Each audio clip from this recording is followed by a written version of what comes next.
Hello and welcome to the 1 Degree Show. I am your host, Ella May, and join me as we talk to elite entrepreneurs about the one connection, the one person that changed the trajectory of their business and their life. Let's get into it.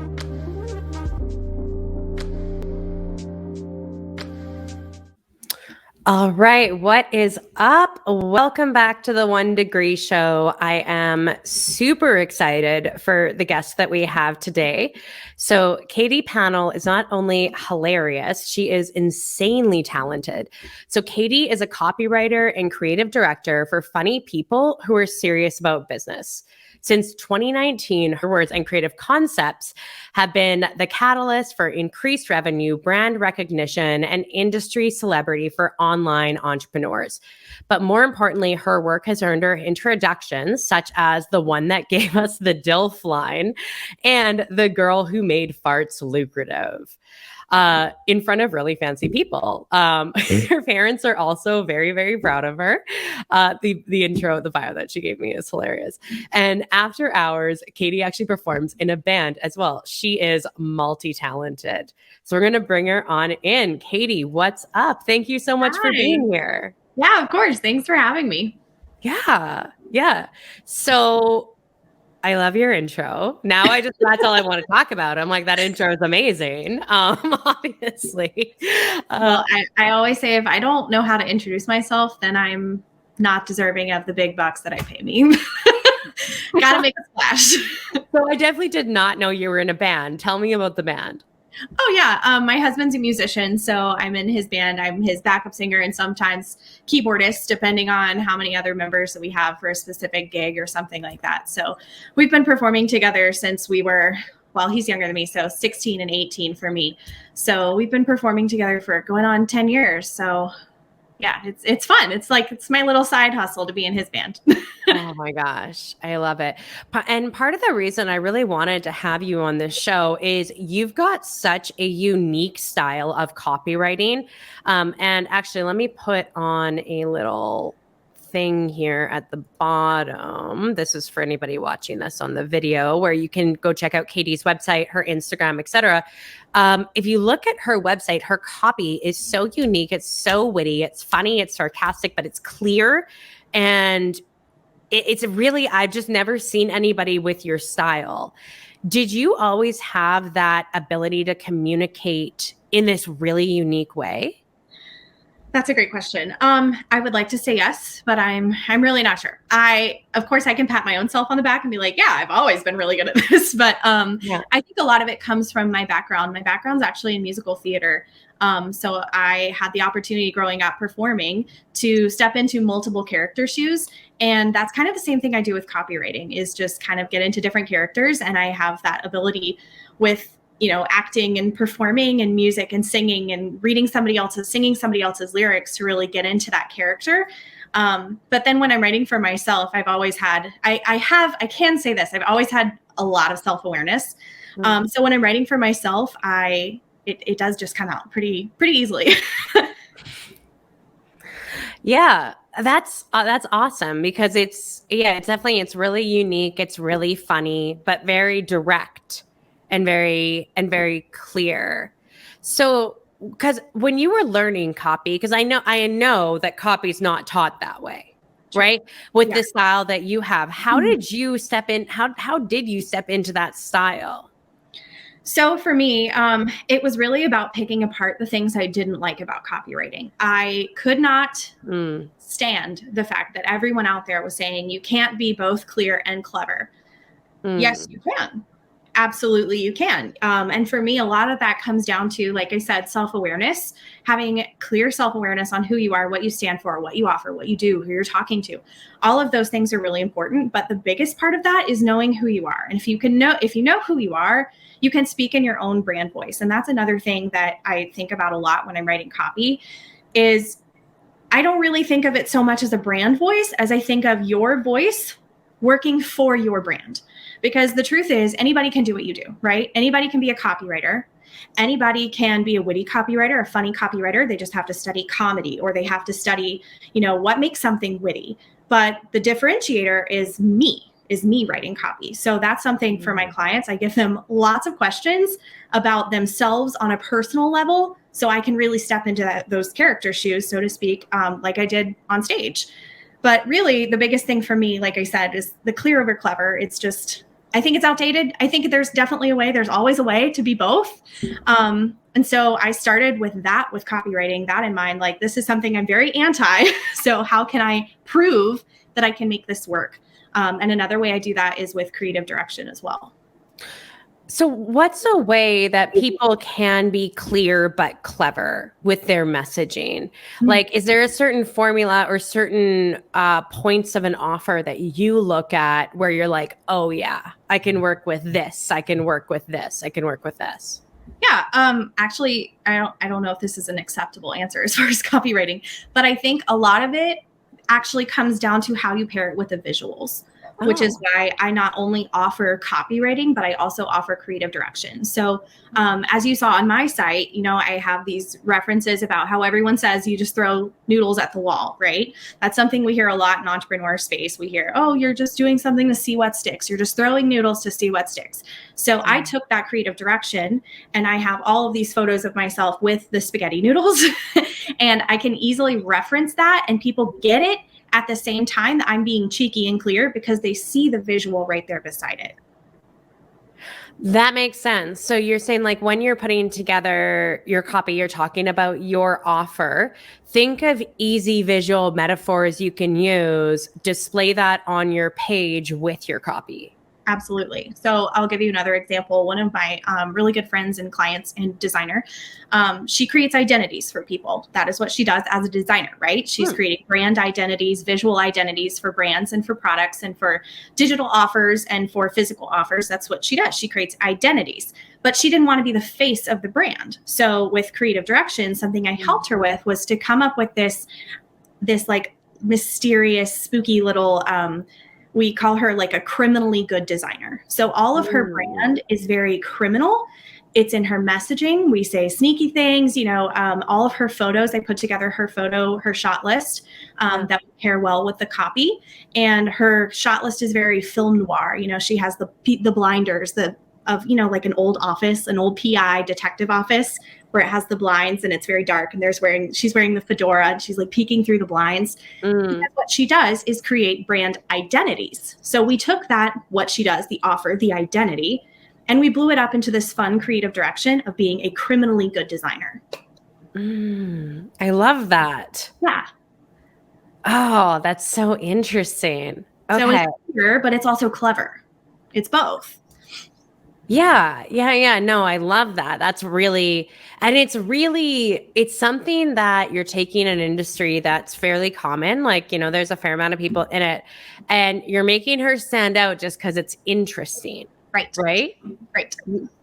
How do you help people find because a lot of people, when they are thinking about what they do, they could be crazy talented, but we tend to think that, like, we have a hard time seeing our own attractive features, like seeing what is really compelling about us and communicating that well.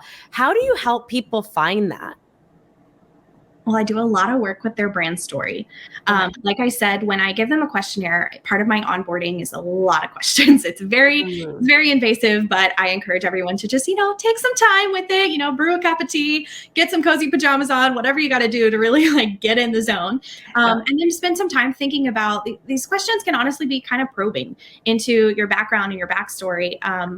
Part of my backstory, again, coming from a musical theater background, I've always been into performing. And as a kid, a lot of those kind of things showed up. So I asked questions about, you know, your story all the way back to what about you as a kid do you see now? What happens still now in your business that you can relate back, that your mom or your grandma or your spouse can be like, oh yeah, I could definitely see that. You know, like, I could see that in your baby pictures, or, you know, just goofy things like that. You really have to get into the person and figure out who they are and their different personality things. And most of those come out through stories.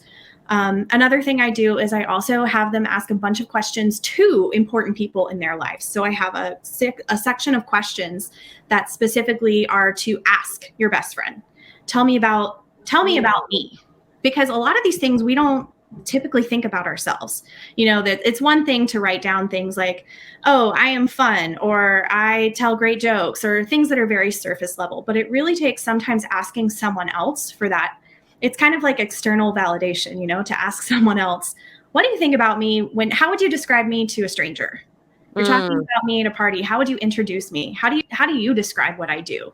And that really helps to get some more insight and some deeper insight into the things that we wouldn't typically think about ourselves just because it's so surface level.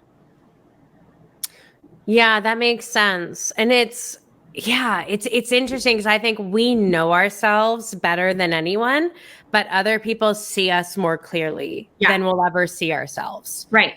So I think that input is incredibly valuable around asking a friend, asking whoever, hey, how do you see this person in this light, right, et cetera? Yeah. And it's digging into all of those things. And then you start to draw the connections. So when I'm looking at the questions they've submitted to me, the answers they've submitted about, what their mom, what their grandma, what their spouse says about them, what their best friend says. And then I'm asking them about their stories, about their childhood, about how they became an entrepreneur, why this offer, why now.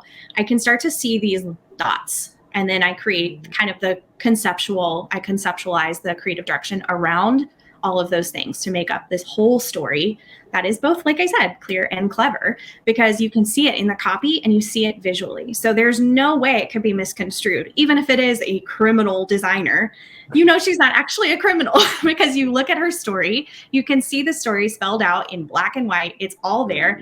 And then you have these fun visuals that pair it all together, but you can see the connections the whole way through. I think that's a key thing, is creating a connection the whole way through between who the person is and what they do, right? And people, everybody I know has issues writing, conveying whatever it might be with their own offers. Mm-hmm. Like, we just have a hard time getting through our own bullshit and being like, hey, this is what I do and here's how I do it, and like boom, boom, boom, really clear. And you're too close to it. When you're talking about your own stuff, you're just too close to it. You're like, buy my stuff because it's the shit. And then you have nothing else to say. So it really does take that outside perspective to be like, okay, but why? And then another thing is, a lot of times people will just say, oh, because it's never been done before. Well, what element hasn't been done before? Why is it this way? Why are you doing it this way? Because like I said, again, anybody can do what you do, but it's the you part that makes it different. So that's why bringing in those stories and adding that creative direction and conceptualizing the brand message into the copy and the visuals and pairing it all together, that's going to be what sells it. 100%. And how do you do that for yourself? Because like, your messaging is really clear, your stuff's really clear. So how do you help yourself get out of the weeds when it comes to writing about your offer? So again, this is kind of a cop-out answer for me because I do have a lot of self-awareness. For me personally, my entire brand is ironic. It's ironic in that if you were to look at my visuals and you see this like throwback 1950s housewife, well, I hate cooking and cleaning. My husband does all of that stuff. I am the breadwinner, which is very ironic for the look of my brand. Right. But that's the fun part of it. That's what makes my stuff so unique and different, because I have this like aesthetic of the housewife, yet I'm the breadwinner, which for a 1950s housewife is, not a thing. So for me personally, it really took like looking at my brand and all the things about myself and just really being honest. I mean, you see me drinking out of this chili lime mug. The chili lime thing really helped me conceptualize things because, quick side story, when I started looking at copy and how it was being taught online to other entrepreneurs, it was very fluffy. It was very dry. It was very salt and pepper. And I thought, oh my gosh, this is so boring. I'm going to cry. I'm going to stab my eyeballs, gouge them with a grapefruit spoon if I read another about page that's like, hey friend, here's my story. And it's just very dry, right? It's very salt and pepper. So I thought there's got to be another way. Like, somebody please bring like some flavor to this. And that was the word I used, flavor. And then I thought, well, what's opposite of salt and pepper? It's chili lime. So that started to be the words that I used when I was talking about copy that was interesting, that had flavor, that was spicy, that was different. It was a taste sensation. So I was like, oh, it's chili lime.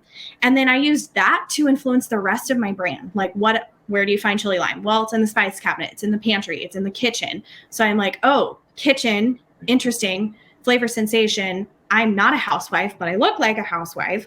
And so that was kind of the pulling point for me for my own creative direction, was the irony, because irony is also another great like little comedic thing. And where do you think because again, I think you do have a really high level of self-awareness, and you seem to be able to have this ability to sort of be up close to something. You can be at 6 feet above, pull to 50,000 feet, look around it, look at different angles, etc. Where do you think that level of self-awareness comes from? I think it comes from having to abandon who you are as a person to play different characters in, like I said, when I'm performing or when I'm, I have, everybody has a different role when they're with different people in their lives. I am a little bit different with my husband than I am with my brother, when I'm acting as a big sister, when I'm acting as a daughter, when I'm acting as a friend who needs me.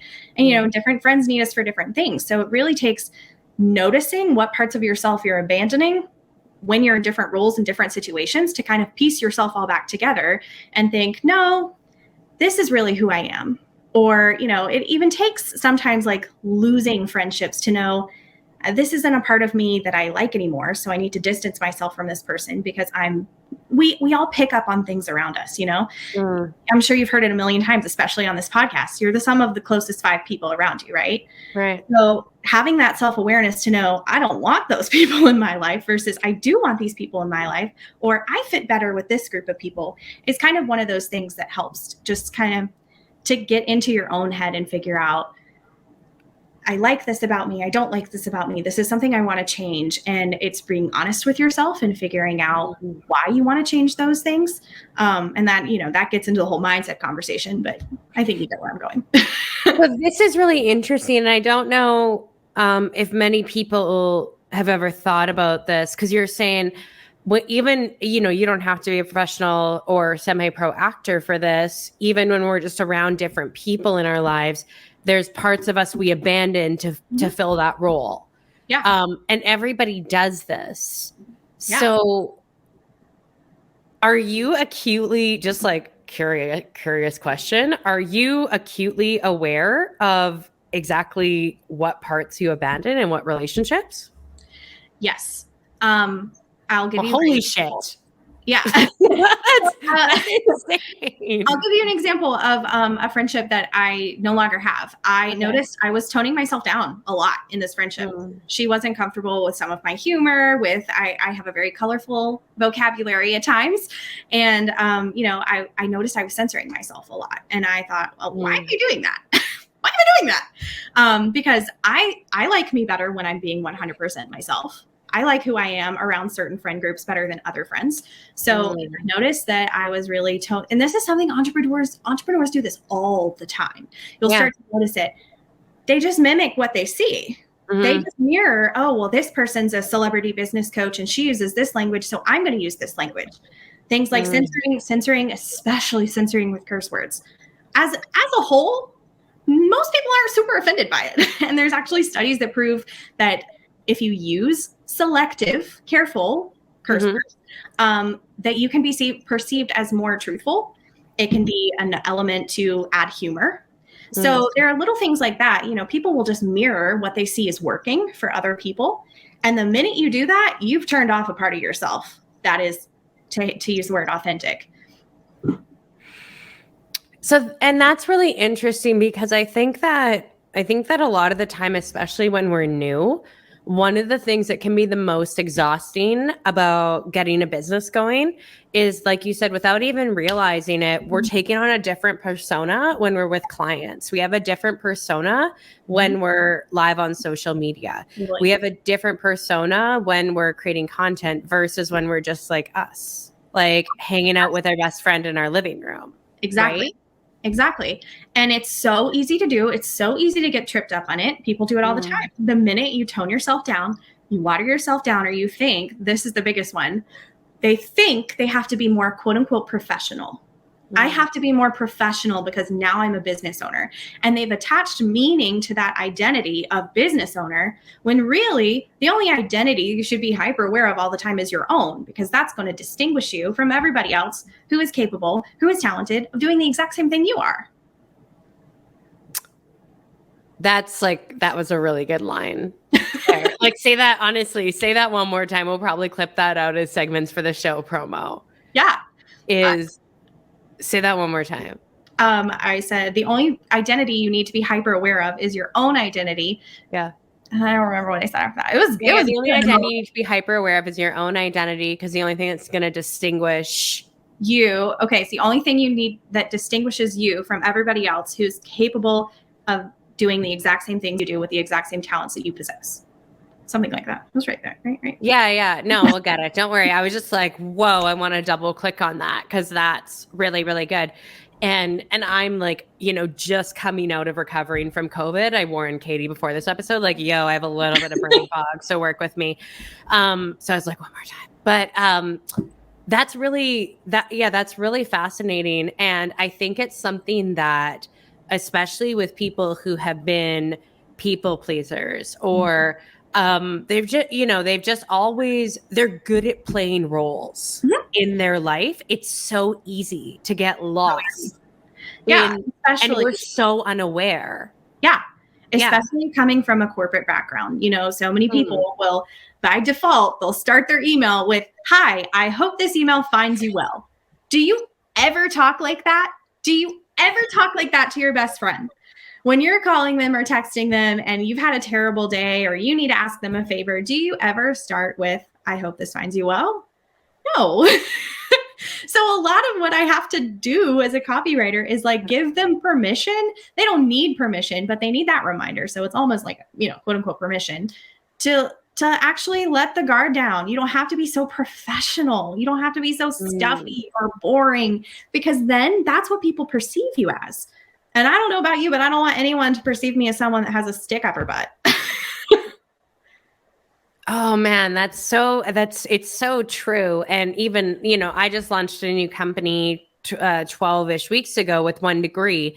And it's interesting because even I'm thinking about this around the messaging of 1 Degree is we get, it's obviously conceptually, we're like, well, duh, like this makes total sense. But when it's our thing, we get scared that we'll repel people. Like we get scared that we'll scare people away. Absolutely. By being to ourselves. Yeah. I guess you could say. Being to yourselves. Isn't that crazy to say out loud that you're actually afraid to be yourself because you'll turn away people? When in like the human history of making friendships, of relationships, has that ever been a problem? It's only because we make it a problem in the online space because we're trying to put up this identity. We're trying to wear the mask of, I'm a professional, I'm a CEO, we assume this identity because we see these other huge CEOs and how buttoned up they are. But there are just as many people that are being completely themselves that are super successful in that way. So that's something I also talk about a lot, is just having courage. Like copy courage is a real thing. I tell my clients all the time, like, if you have an issue with confidence, let me do your copy, because I guarantee my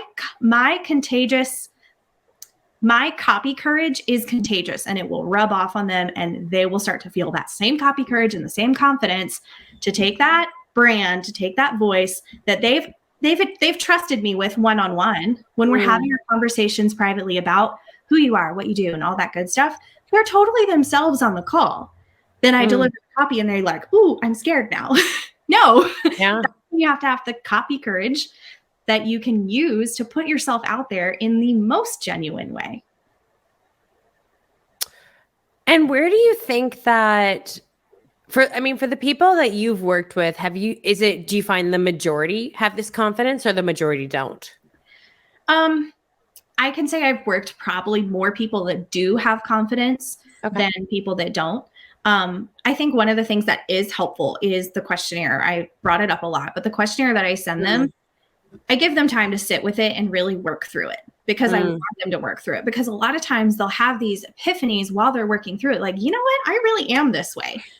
And then when they tell me about that, it is infectious because they're excited about it, and it's self-validation, and that makes them feel so much better to have that copy courage, that when I send them the copy, they're like, okay, yeah, this is me. And they feel good about it, as opposed to, oh, I don't know, I don't think I'd ever say that word. Or I don't know, my mother-in-law is friends with me on Facebook and she's going to see me launch my website, and all of those things that come up that make us, again, hide who we are because we're trying to assume this professional business owner, CEO identity. Yeah, it's so true. And for the ones that struggle with confidence, have you seen people successfully develop it? Yes. Really? Yes, because I mean, it's some of those things, confidence is either, it's not either you have it or you don't. There are a lot of things that can help you become more confident. And especially in the entrepreneurial space, it's sales. It's, having those KPIs that you can look back and see, wow, there've been a ton of visitors on my website, or I've gotten a ton of messages, or I've made double my sales since I invested in copywriting. Because for a lot of people, confidence is kind of like under the surface and they really need someone to help them articulate what's awesome about them, what's awesome about their offers, their products. And then once they have that and it gets external validation from everyone else, it's like, wow, this is really cool, this is really good, then it just kind of bubbles to the surface. That's a good way to put it, is sometimes like we just need someone who preferably has some marketing skills. Yeah. It's great to have people who see the best in you, but when it comes to communicating that's a different beast, right? So need somebody who has some marketing skills, who can really get underneath and see what's so fantastic about you, about this offer, about the unique value that you bring to the market. And then all of a sudden you have the tools to communicate that. And it's amazing. And a lot of times people aren't not confident about everything about themselves. I mean, there are some things that I'm like, yeah, I'm awesome at that. And there are some things I'm like, oh, need to work on that. But all of those things, once you pick out those big things, can help, it's like the cliche statement about a rising tide lifts all ships, lifts all boats. If you have the one thing, maybe you're not so confident in your brand voice, your tone, or you're a little scared to put it all out there, but you have an awesome offer and it sells like gangbusters. Once that starts selling, this little thing that you're a little iffy about starts feeling a little bit better too. And everything, the whole load becomes lighter. That's true. Sometimes you just need those couple wins. Yeah. Where you're like, oh, okay. And you've got momentum now and you can roll through some of the stuff that's not perfect yet. Yeah. And that's another thing that copy and creative direction can help people with, especially in their businesses, because they just need those little wins. They need a bunch of little wins to add up, or maybe just one big win. It's different for everybody. But once you put yourself out there and it doesn't matter if it's, if you've DIY'd it or if you've paid thousands of dollars for it. Once you have those wins, you're going to feel so much better about whichever route you chose, especially if you have something where everything speaks for itself. And that's really, really hard to do. But when you have the copy and the creative at one, it's all put together in a nice little shiny, pretty little bow on it, it does kind of speak for itself. This is true. And you have something that you're really proud to be able, because one of the biggest things in a sales conversation is, oh, can you send me the information? Can I have it so I can look at it with my team, etc. And when you've got something you're really proud to send over that conveys it so well, it definitely will make that a lot easier. Yeah. Yeah. Copy isn't, I think a lot of copywriters would hate that I'm saying this, but you don't always have to spend money on a copywriter to have really good copy. It starts with the self-awareness, and then the confidence is the second layer, and then pairing it with the creative direction that helps it all tie it all together and make it all make sense is going to be huge. That's massive. Because and I haven't heard it articulated this way before. The very first episode of the podcast, we had John Benson on, who's, known as the creator of the VSL, OG legendary copywriter, right? But this is what I love about the creative fields, is everybody has their unique gift that they bring to it. And with what you're saying, it's so interesting, where it's if you can just, even, if you can afford a copywriter, not afford one, wherever things are at right now, or, whatever, if you can just see what's really cool about you and what's the unique thing that you're bringing to the market, not just your product or service, but like your identity, and be cool with expressing that in a way that communicates well, then you're like, that's a huge piece of the battle. Absolutely. And, you know, there's evidence to support all different perspectives on this. I mean, I could show you people that have never spent a dime on copywriting, but just ask themselves the one important question that I've asked myself, that I've asked my clients. And that question is, what would you write if you didn't give a shit what people thought? What would you write?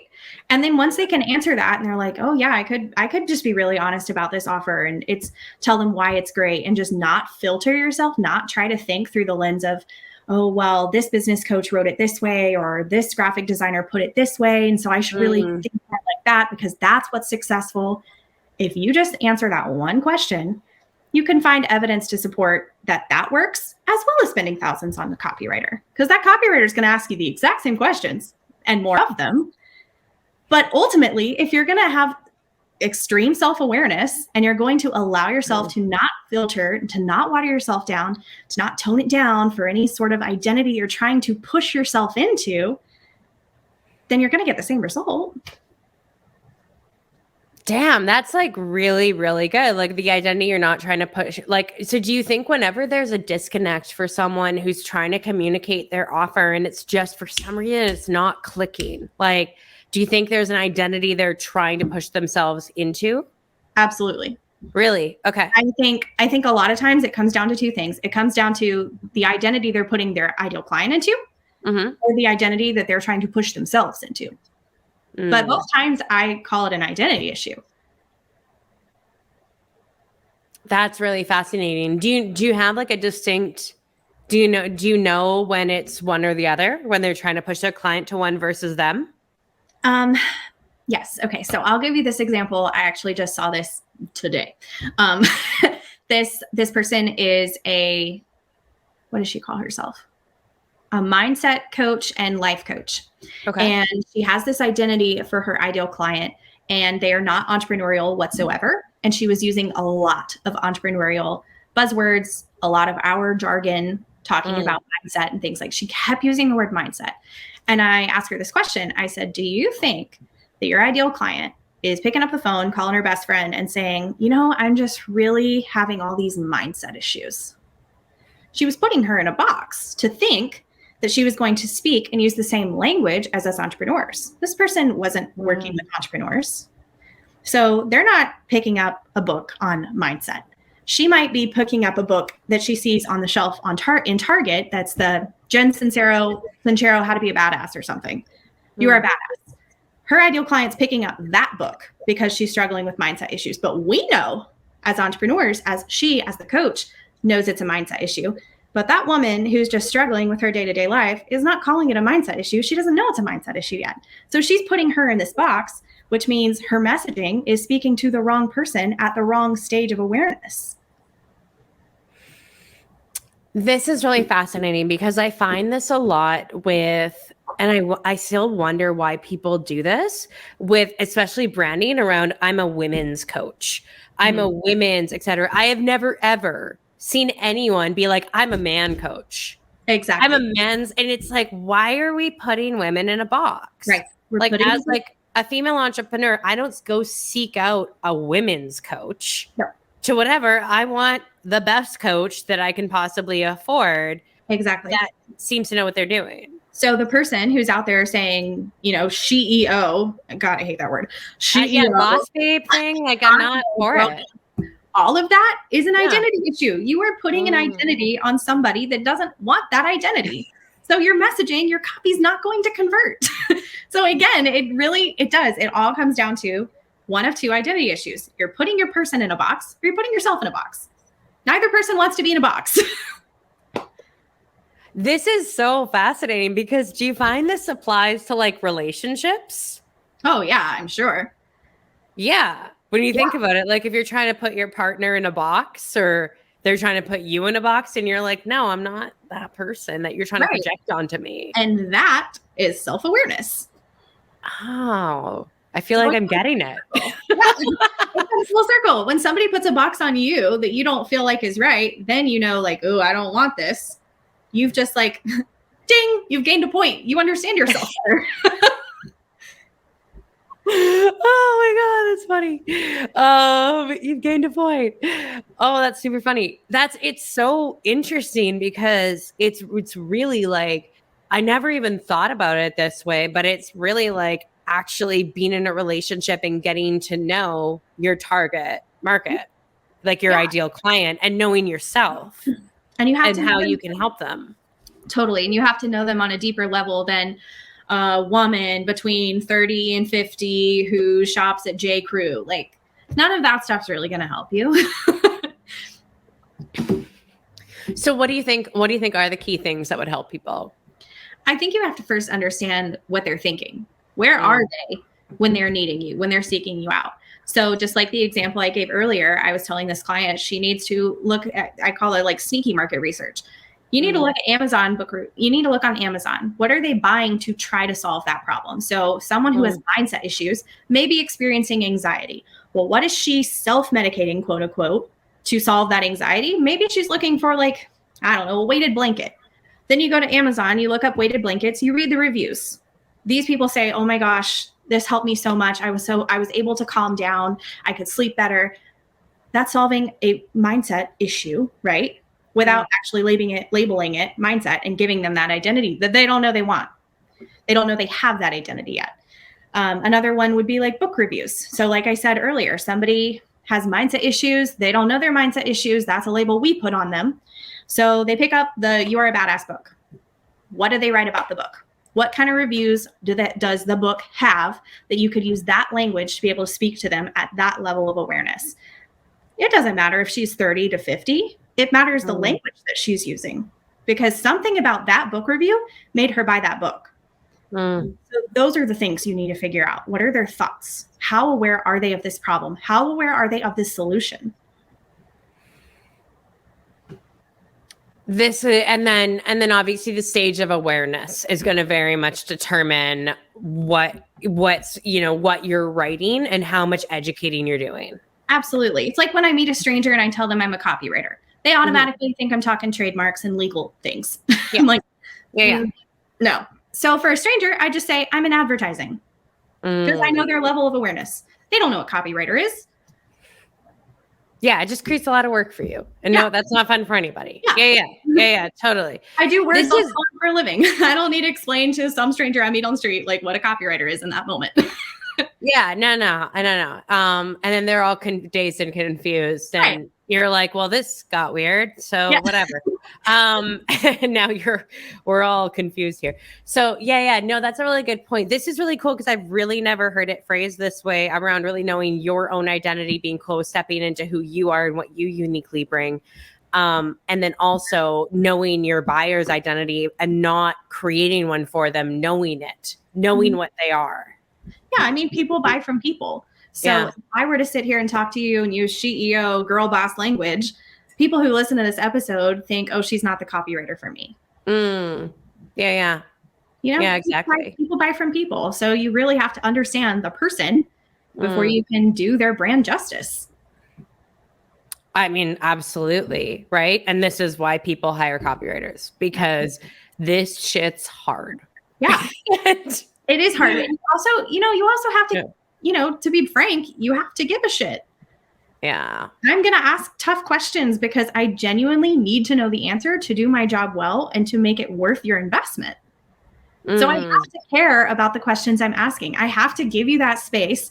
I mean, it's not unusual for people to start crying in the middle of telling me their stories because it's a very vulnerable moment. And I have to let them have that moment with me and have that trust developed so that they can be honest with me. So I can be honest in their words. I'm writing on behalf of them.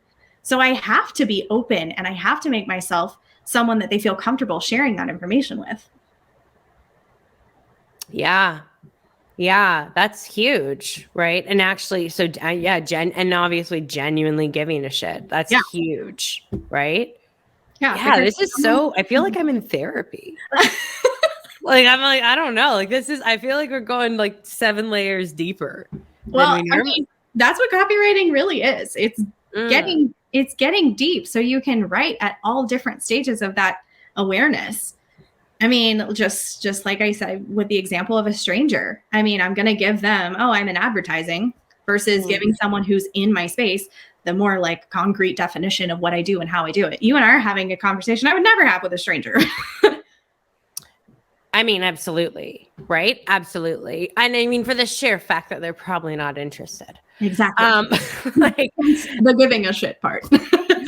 Yeah, exactly. Right. Yeah. That's really fascinating. Okay. So I know we got to be respectful of time. So tell us, because I mean, so it's right before we started recording. I gave Katie the heads up. Hey, I'm going to ask you who's the one person, the one connection that really changed the trajectory of your life or your business. And she was like, man, that's a really hard question.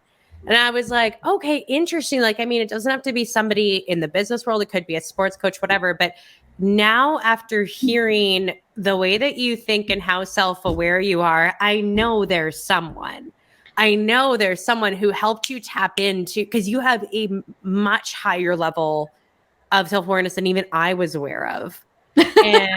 And I mean, I guess I don't know you super well, but buyer awareness, et cetera. So like there must be somebody who really either helped fan this flame or helped you see this about yourself. Okay. And you're right. Now that I think about it, now I've had time to really digest the question. Right. It was a string of individuals. I have a very unique work background in that all of my professional experience I wouldn't say all, but a lot of my professional experience came from one single woman taking a chance on me. And I worked with a lot of entrepreneurs. So the first time somebody took a chance on me, this is the story on my About page. I was a party princess. I dressed up as a Disney princess and went to these kids' birthday parties, and I did the whole happy birthday shebang, painted faces, made dog balloon animals, because they're all the same shape. Spoiler, it's all the same shape. So this woman, I was in college at the time and I was taking PR classes, and I noticed that, the website, frankly, sucked. The social media, not great. All of these little things that I was like, I could really do something with this. And so part of my school assignment was to create a PR marketing plan for a business that's either made up or a real business. And I thought, I'm just going to do this for a real business, pitch it to my boss, and pitch myself as the person to execute this plan. And she took a chance on me. She was like, yeah, sure, looks good. I don't honestly know if she actually looked at the plan that I created for the class, but she was like, yeah, I do need help with this, so go for it. And that was the first time that I was introduced to really the whole world of entrepreneurship and how you have to make do with what you have or what you don't have. And I taught myself web design. I taught myself social media. I taught myself event planning and how to do photo shoots and organize these mass events where all of us would kind of like flash mob. You know what I'm talking about? Like when flash mobs were a thing, we would all show up in our princess outfits with cards, and we would go out to this like very public area all dressed up, and we would do a little dance, and we would greet the little kids walking through the park. And it was a real chance for me to actually dive 2 feet in to something I had no idea what I was doing, because I knew the benefit was all of us 20 somethings in college were going to make a lot more money and go to a lot more birthday parties, and parents will pay anything for Elsa to walk in their kid's birthday party. So I would say that was the first time. I also had an internship where I was not qualified for this internship. It was selling ad space in a trade magazine. And she took a chance on me, and I didn't have any experience. I had princess experience, and here I was selling ads in a swimwear magazine. So that was another one. So I really think it was just, I'll give you a third. They're just coming to me now. Another entrepreneur. She started a children's performing arts studio locally, and I had backgrounds working with children and performing arts. And so I initially started working there as a voice teacher for these little kiddos, and said, I can actually do the marketing too. So that was another time that someone took a chance on me when I was underqualified. Ah, very cool. Very cool. So, and what do you think allowed you to be that self-motivated, where you really just wanted to figure out social media, event planning, copywriting, graphic design, like all these cool things that you figured out and were self-taught, website design, etc. Like, what do you think was the driving factor behind that? I knew they were marketable skills. And to be completely honest, I never wanted a 9 to 5. As someone who spent my entire childhood performing, and I initially went to school for musical theater, then later changed my mind because I was like, I don't want to do that for a living. That was the motivator to me, because I was like, there's no way I'm going to go sit in a 9 to 5 desk job. I'm not doing it. Yeah. Because that's something that stifled my creativity, that stifled like the fun, creative, performing arts side of me. I was like, it was one of those things initially that I was like, give me my freedom or give me death. Yeah. And 9 to 5s was something I was like, nope, that's not a thing. So I learned all of these marketable skills, and I thought, well, if I can do this for this business, honestly, I worked a ton of part-time jobs. I think the most I had at one time was 3, and I was doubling at every job. I was doing the princessing and the marketing. I was doing the voice teaching and the marketing. So it was those little things that I thought, I can make this work. And I had enough confidence in myself to know if I just get really good at these things and I can prove that they're working, that there are benefits to both me, that I'm getting paid, that I'm doing a good job, and both to the business owner where they're getting more business, and I can break out and do this on my own. That's really, and did you knew from like the get-go that you just weren't going to do the regular job thing? I knew I wasn't going to do the regular job thing. I didn't have it all figured out how I was going to go about avoiding it. I mean, I successfully, I had a 9 to 5 for 4 months 4 months. And then I was like, yep, not doing this. And that's when I had already started my business, and I was kind of just dabbling in, I was doing social media stuff initially. And I was doing that for a couple clients here on the side, and, friends would tell their friends' parents, and, whoever knew somebody. I was just, charging pennies on the dollar essentially for what I was doing. And I wasn't making a ton of money. I was working part-time at all of my part-time jobs. And somebody slid into my DMs on LinkedIn and offered me a job as a graphic designer at a print shop. And it was my first full-time job. I thought it was going to be great. And I hated it with like a passion. It was an 8 to 5, very long days. And most times I'd have to stay a little bit later as well. I had no time to do anything for me. I had no time to run my own business. I was coming home exhausted. So I lasted 4 months, and I was like, I'm going to figure this out.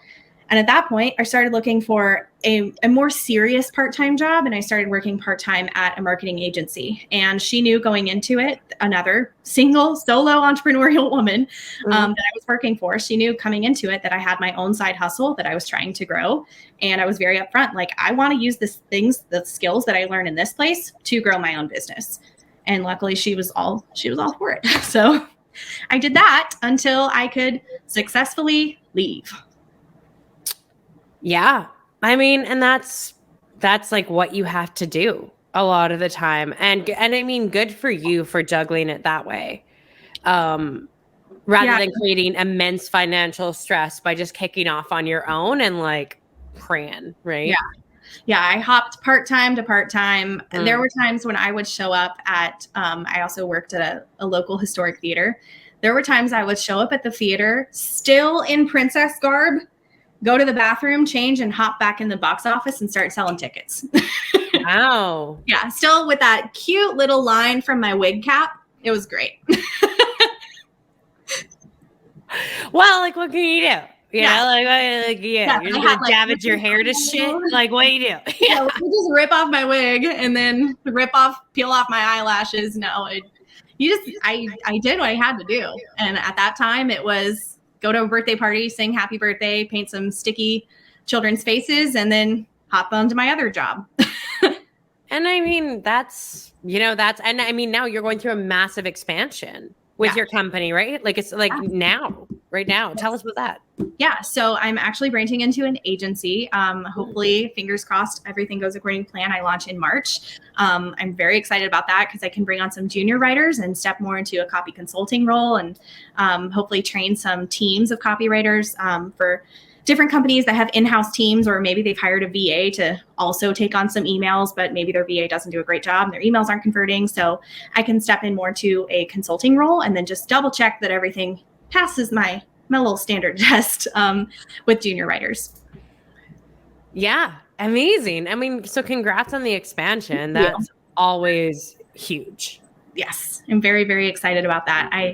I joke that I've had such extreme personality disorder this year or this past year. So I'm ready to like really focus on more of my own stuff. And of course, I'll still be doing client work as well. But for me, writing is cathartic. So I love writing to my email list. I write them regularly and often, and it's just kind of word vomit. Whatever comes out, and that's really fun for me. And my audience seems to really like it as well. So it'll be nice to not have to think so much about all of the different personalities I have to have in a day and get to just pick a couple. But it's cool that you've chosen something, and I think you're a very artistic, expressive person to begin with, but you've chosen something that allows you to be very expressive with the different sides of you. Yes. Yeah. I've been a 40-year-old man. I've been a sex and relationship coach. I mean, you name it. I have probably written copy for it. Oh, that's so interesting. That's so fascinating. Yeah. It kind of makes, on some level, it gives me enough conversationally to be able to talk about lots of different things. Totally. Absolutely. Right. For sure. That's so fascinating. Okay, cool. Where can people find you? If they want to get more of you, they want to get a hold of you, they want to hire you, where do they find you? Yeah. So right now on my website is katiepannell.co, Pannell. And then same thing on Instagram. It's Katie Pannell Co on Instagram. And soon, within the next couple months, that'll be transferring over. But anybody going there will get all the info for the agency as well.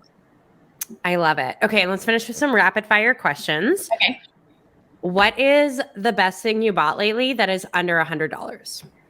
Oh, I'm a huge Colleen Hoover fan, and I pre-ordered her new book, and I read it in one sitting on Sunday. So it was fantastic. It's called Reminders of Him. I love it. A good fiction book. I love it. Okay, what is the book that you gift the most often? The Thursday Murder Club. It is absolutely hysterical. It's about 4 friends in a nursing home that solve cold cases. Interesting. I've never heard of it. Oh my gosh. It is so cute. I have given it so many times. I tell everybody, if you need to give a book, this one, because it's not pigeonholed to a certain sort of like, some people like their smutty romance. Some people like a thriller. Yeah. This is a good, great story. So it's not in any one hole. Anybody can read it and enjoy it. I love it. Very cool. And if you could have dinner with anybody, real or fictional, dead or alive, who would it be and why? My grandpa, because he also was a writer, not a copywriter. He wrote novels and poems, mostly just to my grandma. But he passed before he knew that I was a writer. So I would love just to talk writing with him. I love it. All right, cool.